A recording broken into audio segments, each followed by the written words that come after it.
اپنے کول نہیں رکھ دے پھر تو منگ لی ہے۔ پھر اگے صحابی دا عقیدہ کیا ہے، صحابی کی فرماندا ہے اپنے یاراں نوں دوستاں نوں، باقی صحابہ کرام نوں فرماندا ہے واللہ ما سألتها الا لتكون قفنی یوم اموت، کہندا خدا دی قسم میں اپنی ذات واسطے گرمی سردی تو بچن واسطے چادر نہیں لئی۔ پوچھتے ہیں پھر کادے واسطے لئیے؟ وہ کہندا کفنی یوم اموت، کہ جس وقت میری موت واقعہ ہو جائے اسی چادر دا ہی مینوں کفن دیتا جائے، اسی چادر دا ہی مینوں کفن دیتا جائے۔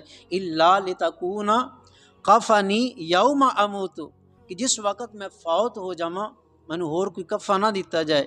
اس سرکار پاک دے جسم دے نال یہ چادر مس ہو گئی ہے، اسی چادر دا مینوں کفن دیتا جائے۔ اس صحابی دی سوچ دیکھو کیسی سوچ ہے، اس دا عمل دیکھو کیسا ہے، کیسی سوچ ہے۔ فقانت